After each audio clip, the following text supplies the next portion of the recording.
Hello, I hope you're all doing well. Today I'll be showing you how to make some custom spring-themed stickers with household items.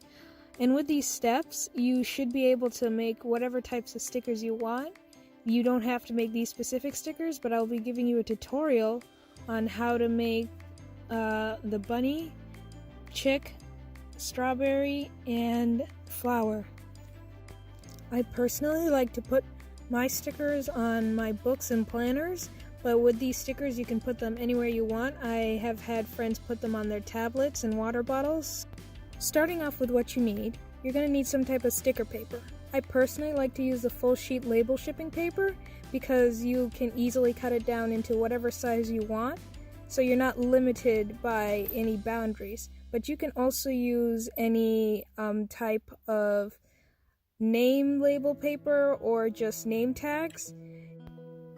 You also need the basic things like pencils, pens, anything to color with, and a pair of scissors. Optionally, you might need an X-Acto knife to cut the back. This is optional because if you cut your paper in a way that the peel line shows up on the back of your sticker paper, you shouldn't need this. Here are the stickers we're going to be making today. The order will be flower, chick, bunny, strawberries. Starting the flower is very simple. You start off with a circle, then create a curve outside of the circle going into the circle and stopping about halfway at the bottom of the circle.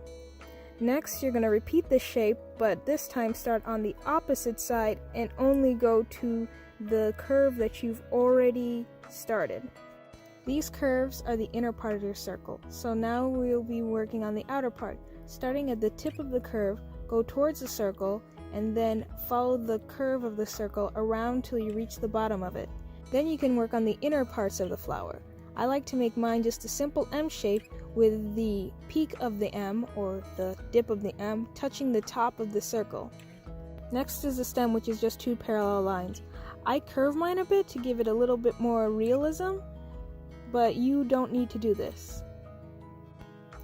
And finally the leaves, which I like to make pointed ovals or an eye shape, but of course yours don't have to look like mine. I also added a line in the center to make my leaves look a little bit more leaf-like. For the chick, I start off with a small circle for the head and a slightly larger circle for the body. Then I move down to the bottom of the larger circle and add two smaller circles for the little thighs.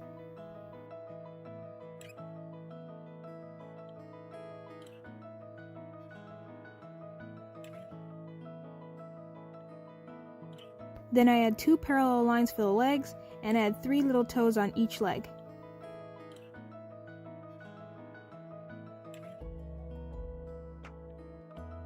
Afterwards, I add a little nub for the tail.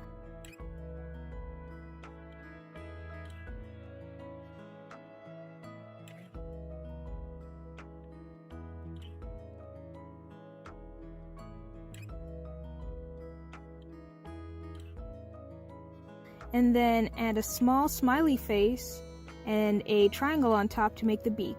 And then give it 2 upside down U's for eyes to make it look happy.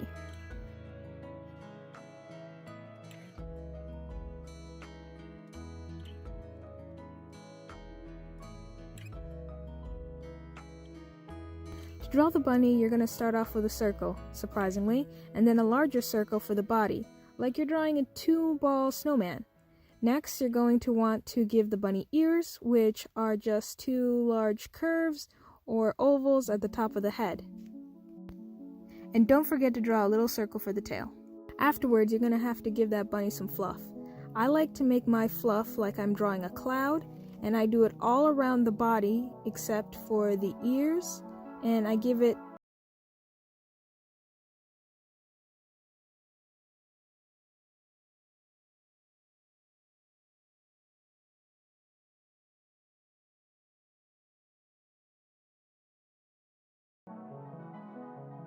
I then gave my bunny feet by putting 2 U shapes next to each other at the bottom of the bunny and then connecting them with a V at the top. And then add V's in the ears to make them look a little bit more realistic. You can also just draw a circle in the ear if you don't want to draw these V's.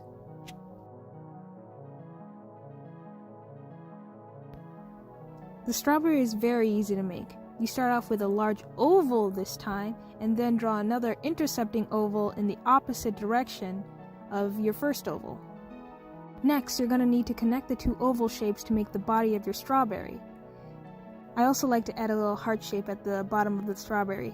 For the top leaves, I just make them a bunch of connected U shapes. You can make as many or as few as you want. Honestly, between all my strawberries, they tend to differ. Lastly, give your strawberry some seeds. This is all up to you how many seeds your strawberry has. Inking is a very easy step because all you need to do is go over your important lines with a more permanent tool. Inking helps a lot with smudging and makes sure your art looks a lot more finished, but it's completely optional. I started this inking process at full speed, but that would take forever, so I sped it up because it is just all the steps, only this time with pen. Also, be very careful when you're using pen because non-dry ink areas or areas with a lot of ink will smudge if you accidentally go over them, like I did with my chick. Try to start drawing the opposite side of your writing hand so that it forces you not to rest your hand on that area. With the inking all done, you can go back in and erase your sketch lines. I do recommend making sure that all your ink is dry before erasing, otherwise you will smudge a lot. But once it is done, you'll have very nice clean lines. With nice clean lines, you can finally start coloring. I will be using both colored pencils and Sharpie markers to color, but of course you can use anything you like. I mostly use the markers on my chick, but I did go back in and added a little bit of blush on its cheek with a red and a pink colored pencil. For the rabbit, I did mostly random patches of purple. I didn't want to make it exactly the same as my pink rabbit, so I decided a different color and a different pattern. I also went back in with a dark purple colored pencil to give all those patches a little bit of a gradient and give my bunny a little bit more life.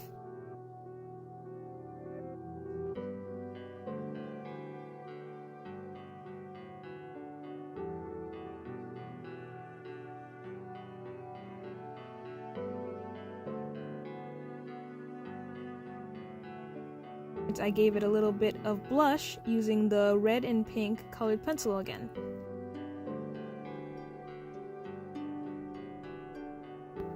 For my flower, I started off with a green for the stem and leaves and then switched to a blue Sharpie to color in the petals. I stopped halfway through, leaving a bit of white at the top of the leaves so I could come back in with a colored pencil and create a small gradient.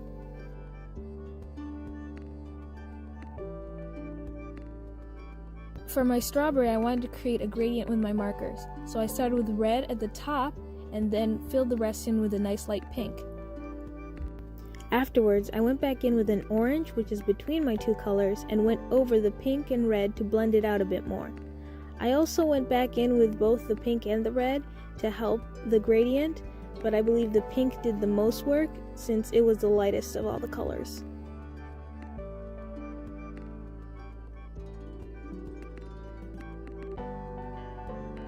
And of course, I went back in with a green for the leaves and a nice yellow for the seeds. After coloring, it's time to cut everything out.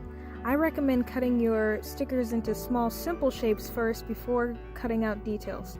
I also recommend leaving a bit of a white border so you don't have to worry about tiny details, and it makes it a lot easier to cut things out.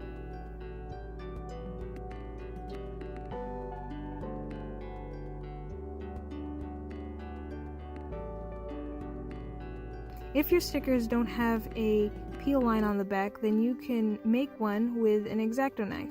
Just be careful when applying pressure so that you don't cut through your sticker. I would recommend that you practice on a scrap sheet of paper before trying it on your sticker. And also, this is completely optional. You don't need to do this. It just makes it slightly easier to remove the backs of your stickers, but it's not impossible to do this without it.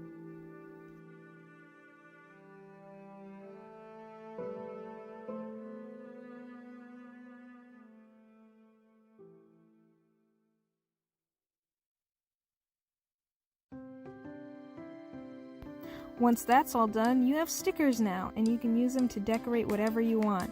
I personally use these same steps to decorate all of my sketchbooks. I make all sorts of stickers, and so can you. I hope you were all able to learn something from this video and had a great time. Have fun making stickers. Goodbye for now.